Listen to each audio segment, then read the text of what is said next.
करीब 1 साल हो गया लॉकडाउन जारी है। लॉकडाउन जारी से मतलब ये है कोरोना वायरस के कारण कभी लॉकडाउन लगा है, कभी बीच में खुला है, फिर अभी हम लॉकडाउन के दौर से गुजर रहे हैं।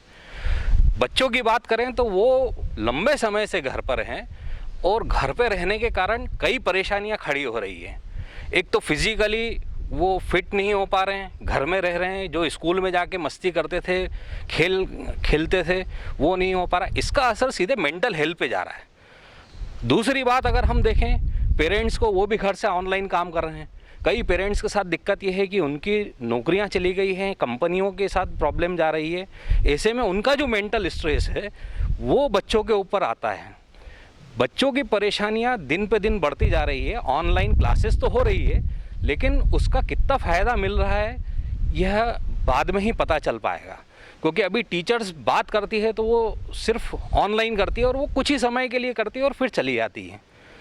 पेरेंट्स जो अभी तक स्कूल के कारण अपने आप को सुरक्षित मानते थे कि बच्चा थोड़े समय स्कूल गया तो वो अपने आप को फ्री मानते थे, लेकिन अभी उनके साथ समस्या ये हो रही है कि बच्चों को भी हैंडल करना है पूरे समय और ख़ुद का काम भी करना है।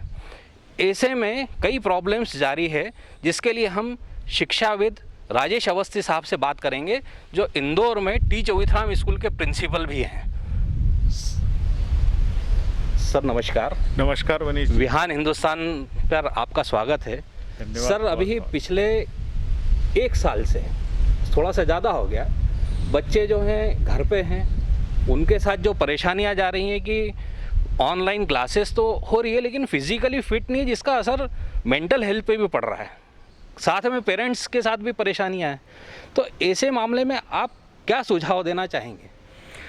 मनीष जी, ये बात बिल्कुल सही है कि पिछले 1 साल से बच्चों का जो विकास नैसर्गिक रूप से होना चाहिए वो नैसर्गिक रूप से विकास नहीं हो पा रहा है, और उसके बहुत सारे कारण हैं।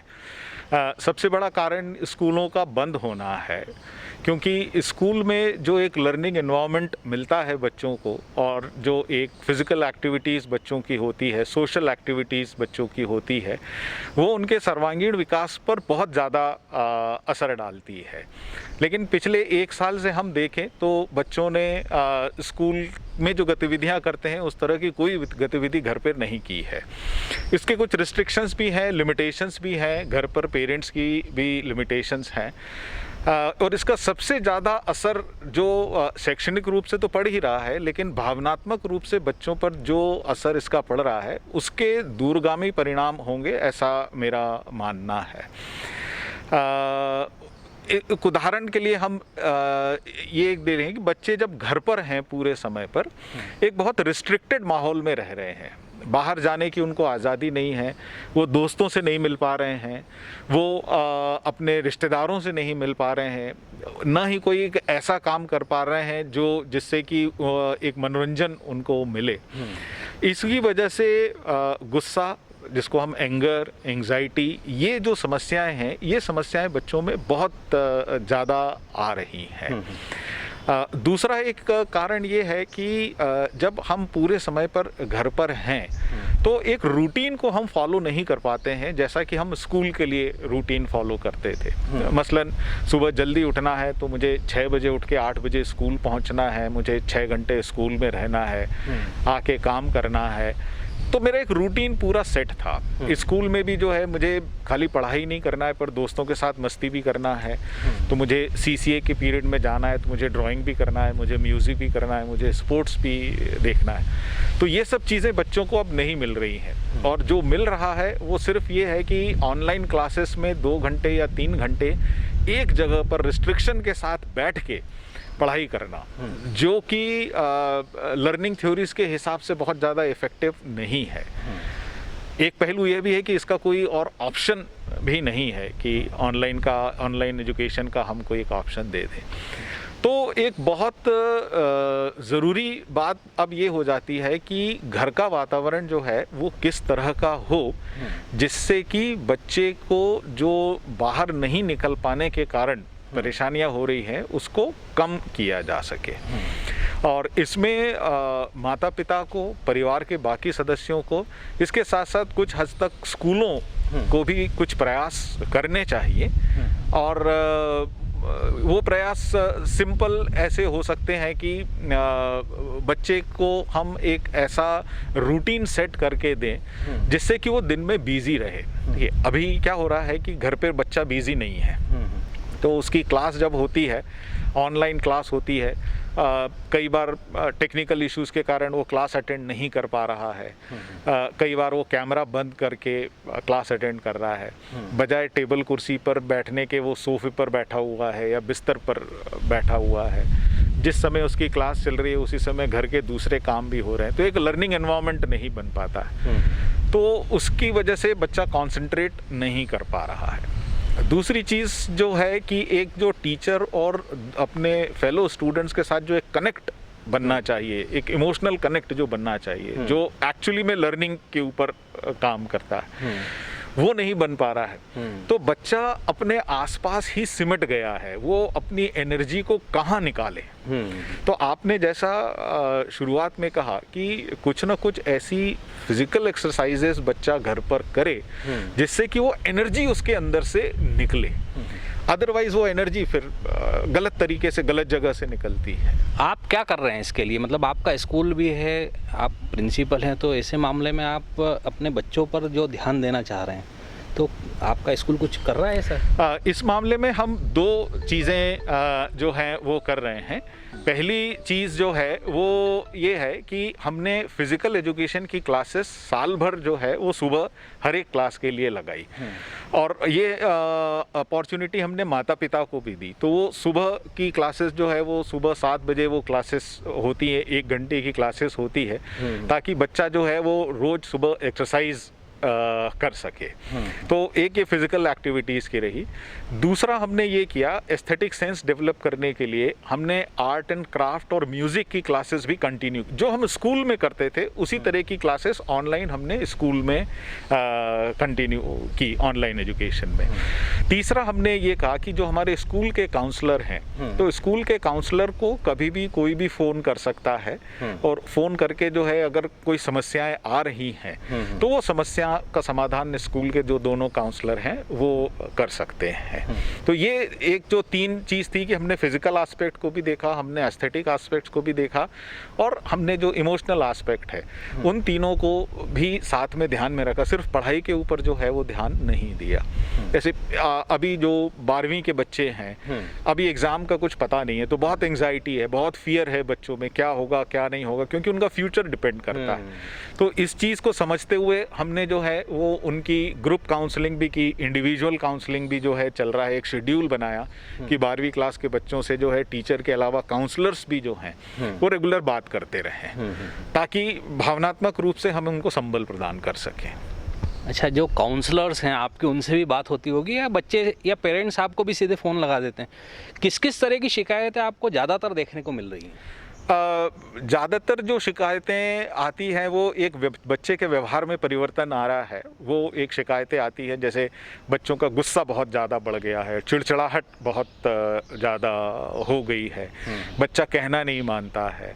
एक जो सबसे बड़ी शिकायत है, सबसे ज़्यादा शिकायत है कि बच्चा पूरे समय मोबाइल या लैपटॉप पर ही लगा रहता है, क्योंकि अब उसको ऑनलाइन के लिए मोबाइल या लैपटॉप या टैबलेट दिया है। तो इस तरह की शिकायतें जो हैं वो ज़्यादा आती हैं। बच्चों की लिखने की प्रैक्टिस जो है वो छूट गई है। तो ये सारी चीज़ें पेरेंट्स की ज़्यादातर शिकायत। तो इसका समाधान भी आप देते होंगे, तो वो हमारे दर्शकों को भी बता दीजिए। हाँ, बिल्कुल बिल्कुल इसका समाधान देते हैं। जैसे एक हम हमेशा अपने पालकों से कहते हैं कि आप इस बात का वेट मत कीजिए कि कब स्कूल खुलेंगे और कब रूटीन नॉर्मल होगा। तो एक बच्चे का आप अपना रूटीन बनाएं। एग्जाम्पल के लिए देखें कि सुबह उठना कितनी बजे है, तो उस बच्चे को रोज़ उसी समय उठाएं। कोई बहुत ज़रूरी नहीं है कि आपको एक्सपर्ट योगा के लिए होना पड़ेगा या एक्सरसाइज के लिए। कुछ फिज़िकल एक्सरसाइजेस हम बच्चों से कुछ भी करा सकते हैं। हाथ पैर हिलाना है हमको, हम वो चीज़ करा सकते हैं। 10 तरीके से मोड़ना है, हम वो बच्चे को करा सकते हैं। तो नॉर्मल कम से कम आधा घंटा आप खुद भी बच्चे के साथ एक्सरसाइज जो है वो कीजिए। जब बच्चा क्लास अटेंड कर रहा है तो क्लास अटेंड करते समय थोड़ी सी मॉनिटरिंग आप उसके ऊपर रखिए कि उसका बैठने का पोस्चर ठीक है या नहीं है, उसने कैमरा ऑन किया है या नहीं है। यूजुअली क्या होता है स्पेशली बड़ी क्लासेस में कि बच्चे ने कैमरा ऑन कर दिया तो उसकी अटेंडेंस लग गई है, और कैमरा ऑफ कर दिया सॉरी, और उसकी अटेंडेंस लग गई है और वो बिस्तर पर आराम से सो रहा है। अब टीचर को ये लग रहा है कि कैमरा ऑफ है, वो कहता है मुझे कैमरे में कुछ प्रॉब्लम है, और हमें नहीं पता होता है कि ऑफ कैमरे के पीछे क्या हो रहा है। तो अगर पेरेंट्स थोड़ा सा ध्यान इस चीज़ की तरफ देंगे कि उसकी क्लासरूम में रेगुलरिटी बनी रहे तो उसका इंटरेस्ट क्रिएट होगा। तीसरी चीज़ ये है कि क्लास में जो पढ़ाया जा रहा है उसके बहुत सारे रिसोर्सेज पेरेंट्स के साथ में, बच्चों के साथ में शेयर किए जाते हैं। हम गूगल क्लासरूम यूज़ करते हैं तो उसमें पावर पॉइंट है, वॉइस ओवर के साथ पावर पॉइंट है, वीडियोज़ हैं, तो ये सब शेयर बच्चों के साथ किए जाते हैं। तो पेरेंट्स सिर्फ इन चीज़ों का ध्यान रखें कि बच्चा उनको देखे और रोज़ उसकी प्रैक्टिस करे, तो कंटिन्यूटी उसके साथ जो है वो मेंटेन रहेगी। इसके साथ सबसे बड़ी चीज़ जो है कि थोड़ा सा बच्चे के साथ पेरेंट्स क्वालिटी टाइम बिताएं। अब क्वालिटी टाइम बिताने का मतलब साथ में बैठना नहीं होता है। क्वालिटी टाइम बिताने का मतलब होता है कि बच्चा जो बात करना चाहता है आप उससे उसके इंटरेस्ट की बात करें, अपने इंटरेस्ट की बात नहीं करें। तो जनरली देखा गया है कि पेरेंट और बच्चों के बीच में जो बात होती है वो सिर्फ पढ़ाई को लेकर ही होती है। पढ़ाई की या नहीं की, पढ़ाई करो, मेहनत करना, वो उपदेशात्मक चीज़ें होती है। हो सकता हो कि बच्चा स्पाइडरमैन के बारे में बात करना चाहता हो, बच्चा कैप्टन मार्वल के बारे में बात करना चाहता हो, या उसकी अपनी कुछ और चीज़ें हैं जिनके बारे में वो बात करना चाहता हो। तो हमारे लिए उस विषयों के ऊपर बात करना हो सकता हो उतना महत्वपूर्ण ना हो जितना कि बच्चों के लिए वो महत्वपूर्ण है, क्योंकि तभी उसके अंदर के जो विचार हैं, अंदर की एनर्जी है, वो उसी से बाहर आएगी। तो हम उसको एक इंडिविजुअल समझते हुए हम ये चीज़ ज़रूर समझें कि उसकी जो भावनाएं हैं उनको हमको बाहर निकालना है, अपनी भावनाओं को बाहर नहीं निकालना है। तो ये क्वालिटी टाइम है। मतलब आप अगर साथ में बैठे तो हंसी मजाक करें और इंश्योर करें कि उस दौरान पढ़ाई से रिलेटेड कोई बात नहीं होगी। या ऐसा कोई टाइम बताएं जहां पर हम अपने प्रोफेशन की बात नहीं करेंगे, हम फिल्मों की बात करेंगे, हम जो आसपास हमारे घटित हो रहा है हम। लेकिन ये ध्यान रखें कि क्रिटिकली किसी चीज़ को नहीं देखें। मतलब एक बच्चे में एक पॉजिटिव कंसेप्ट, सेल्फ कंसेप्ट डालने के लिए क्रिटिसाइज करने की बात ना करें। अभी कोरोना हर घर में चल रहा है, हर घर में कोरोना की बात हो रही है, हर घर में चिंताएं हैं। हम ये देखें कि इसमें हम कर क्या सकते हैं। हम कोरोना को ख़त्म कर सकते हैं? नहीं। कोरोना से हुए नुकसान को हम ख़त्म कर सकते हैं? हम नहीं। तो हम अपने जो काम हैं उनको प्रोटोकॉल के तहत करके और ऐसी बातें करें जिससे कि घर में थोड़ा सा हंसी खुशी का माहौल बने। ये बहुत ज़्यादा ज़रूरी है, क्योंकि निगेटिविटी को अट्रैक्ट करती है।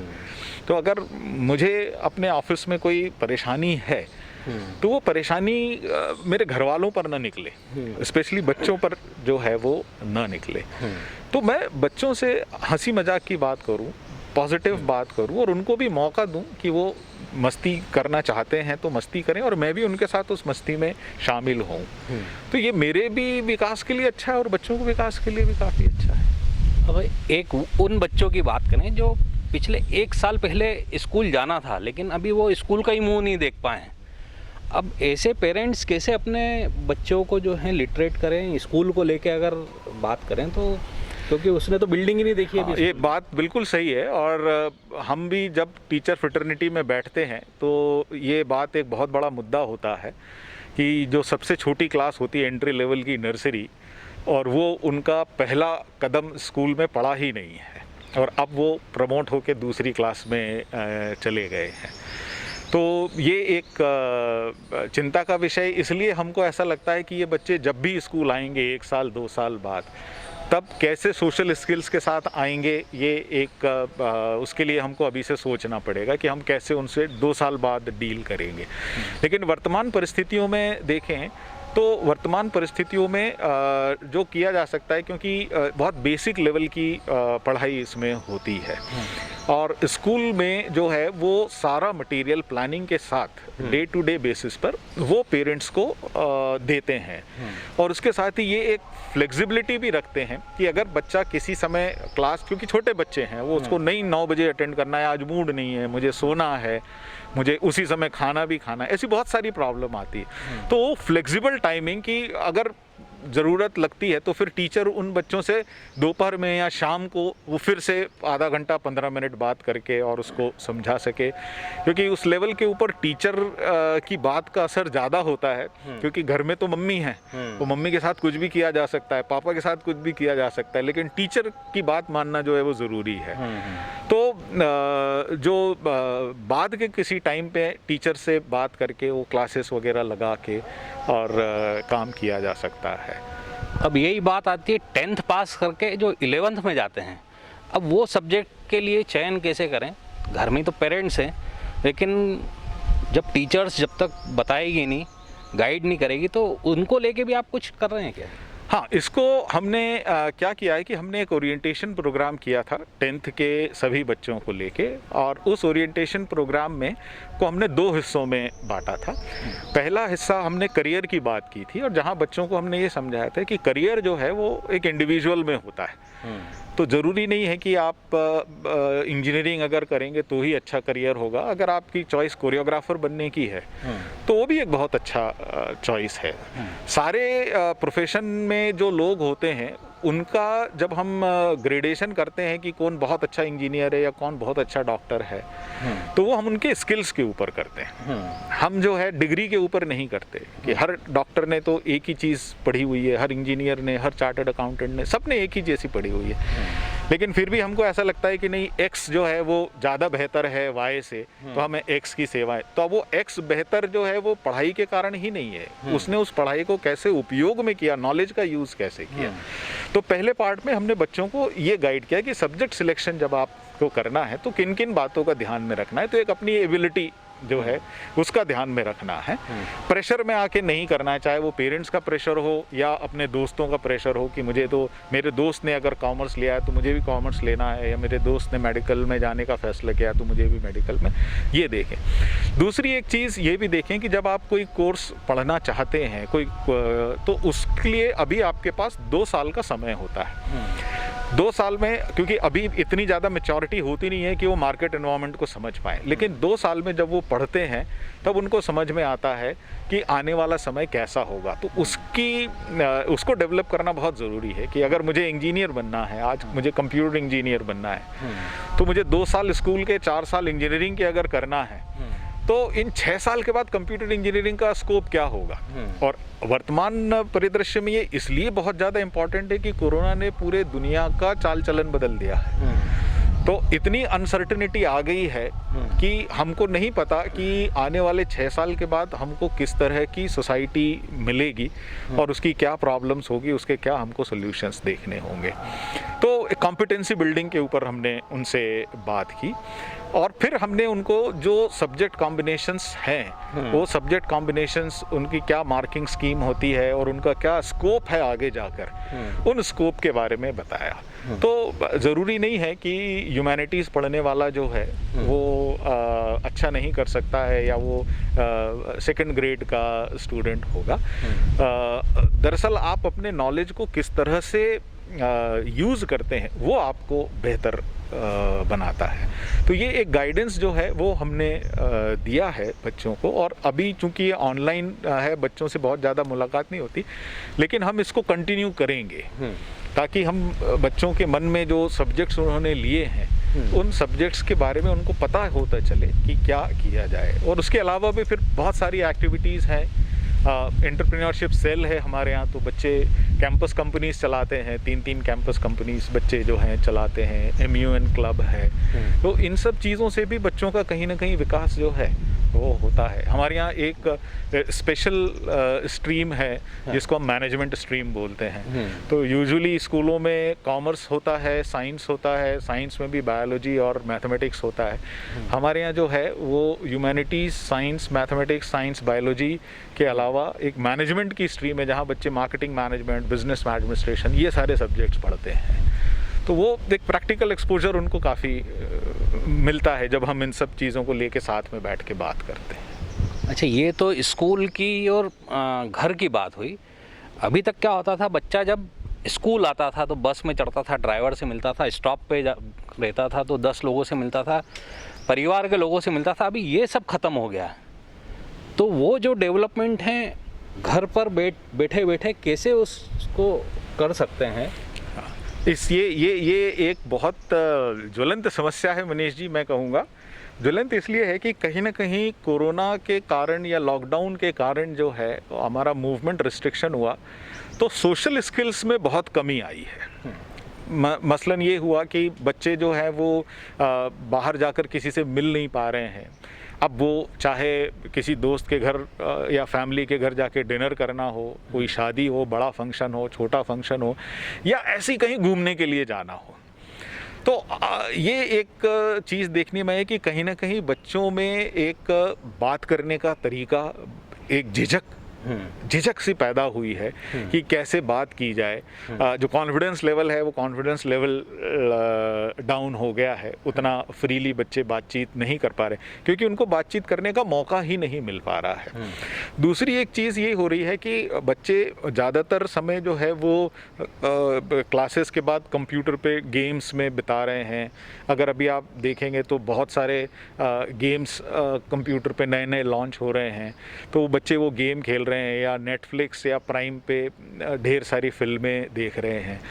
तो इसका भी कहीं ना कहीं पर जो है वो उनकी सोच के ऊपर बड़ा गहरा प्रभाव पड़ रहा है। तो इसके लिए एक बहुत ज़रूरी है, जैसा मैंने पहले कहा था, कि कहीं ना कहीं घर में एक ऐसा इन्वायरमेंट हो कि बच्चे को ऐसा ना लगे कि मैं अकेला हूँ या मेरी बात कहने या सुनने वाला जो है वो कोई नहीं है। और ये खाली टीनेज की प्रॉब्लम नहीं है, ये सभी की प्रॉब्लम है, ये सभी की प्रॉब्लम है। तो सोशल स्किल्स के ऊपर ध्यान देना बहुत ज़रूरी है।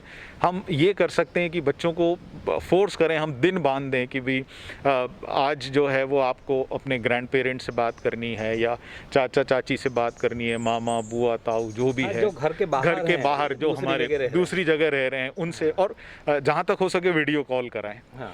फिर अपने दोस्तों से उनको बोलें कि मोटिवेट करें कि उनके दोस्तों से बात करें, आपके दोस्तों से वो बात करें, आप उनके दोस्तों के बच्चों से आप बात करें। तो एक कनेक्टिविटी जो है वो कनेक्टिविटी बना के रखी जाए। इस चीज़ को हमने इस तरह से लिया है कि अब जब हमारा स्कूल नया शुरू होगा तो उसमें हम एक ये चीज़ इनकॉर्पोरेट कर रहे हैं ऑनलाइन क्लासेस में, कि ऑनलाइन क्लासेस में शुरू के 5-7 मिनट जो हैं उसमें टीचर जो है वो फ्री कर देगा कि बच्चों को आपस में एक दूसरे से जो बात जैसे स्कूल में बात करते थे वैसे बात करे। ऐसा ना हो कि टीचर गया और पढ़ाई शुरू हो जाए। तो उससे भी कुछ हद तक मुझे लगता है कि बच्चों में जो एनर्जी है, जो उनके थॉट्स चल रहे हैं वो बाहर निकलेंगे। अभी वो निकल नहीं पा रहे हैं बाहर। मेरे ख्याल से सही एनर्जी तो उसमें ही आती थी बच्चों एनर्जी उसी में। अब हम टीचर्स की भी बात करें, टीचर्स को भी एक तो ऑनलाइन क्लासेस लेना या वो भी घर से ही सारा करती, उन लोगों की भी कुछ शिकायतें आती होगी आपके पास? देखिए, टीचर्स को इसलिए मैं बहुत ज़्यादा अप्रिशिएट करूँगा क्योंकि जिस तरह से टीचर्स ने नए सिस्टम को अडॉप्ट किया है ऐसा कोई दूसरा प्रोफेशन नहीं कर पाया है। एक टीचर को जो है वो ऑफलाइन पढ़ाना बहुत आसान सा काम लगता था कि हम गए, प्रिपेयर हुए, हमारे मूवमेंट्स होते थे, चौक से बोर्ड पे हमको पढ़ाना है, तो इफ़ेक्टिवनेस उसमें ज़्यादा रहती थी। All of a sudden restriction हो गया कि टीचर को एक कुर्सी पे बैठ के पढ़ाना है जिसमें कि वो हिल भी नहीं सकते, पूरे टाइम उनको कैमरे में देखते रहना है। दूसरा एक बड़ा चैलेंज ये रहा कि यहाँ पर बच्चों की एनर्जी उनको मिलती थी।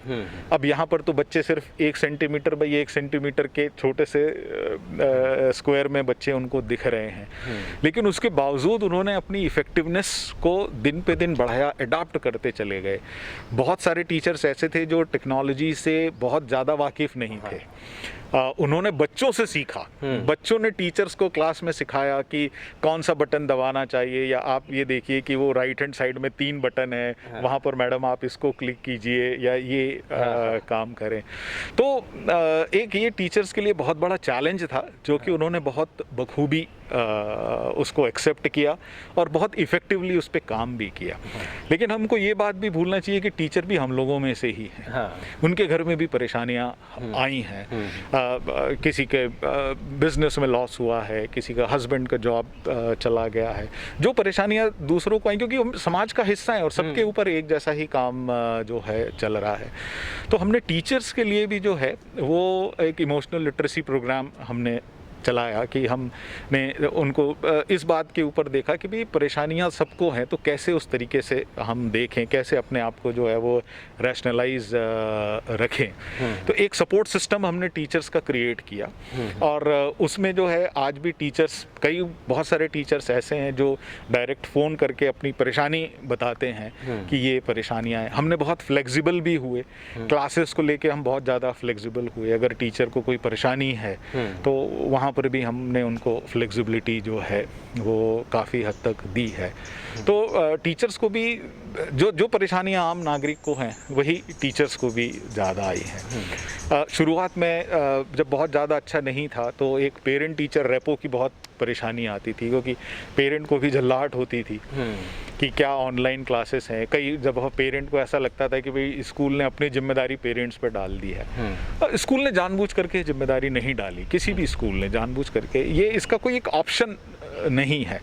और ये एक बहुत अच्छा मौका है और जिसका हमको परिणाम अब देखने को मिला कि जो पेरेंट और स्टूडेंट के साथ साथ जो पेरेंट और टीचर का जो बॉन्ड बना है वो बहुत अच्छा है। मतलब ऐसे बहुत सारे ढेर सारे मैसेजेस हैं पेरेंट्स के जो टीचर को अप्रिशिएट कर रहे हैं सिर्फ इस बात के लिए कि हमको अब पता चला कि आप साल भर बच्चों को कैसे हैंडल करते हैं। तो टीचर ने जो पेशेंस रखा अपना, वो पेशेंस वाकई काबिले तारीफ है। इन ऑल ऑड्स जब हम वर्क फ्रॉम होम करते हैं तो वर्क फ्रॉम होम करने में हमारे वर्किंग आवर्स बढ़ जाते हैं। ये टीचर प्रोफेशनल्स नहीं हैं, लेकिन इन्होंने वीडियो बनाए, वो 5 मिनट का वीडियो बनाने में 1 घंटा लगता है क्योंकि कहीं अच्छा नहीं बना है, मेरे बैकग्राउंड ठीक नहीं आया है, तो कई बार वो वीडियोस जो है वो बनाना पड़ा। जब रिसोर्स मटेरियल बनाना है तो रिसोर्स मटेरियल बनाने में टाइम लगता है।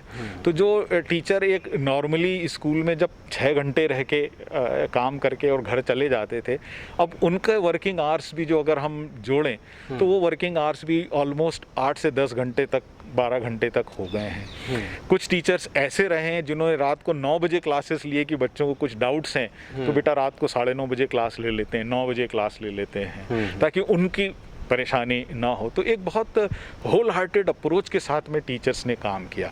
इंस्पाइट उनके घर में भी वही सारी समस्या थी जो दूसरों के घर में है, लेकिन उसके बाद में भी जज्बा जो है वो हेड्स ऑफ, मतलब बहुत रिगार्ड्स मेरा टीचर्स के लिए बढ़ गया है इस उसमें। कोई ऐसी बात जो हम पूछ नहीं सके हों, आप बताना चाहते हों?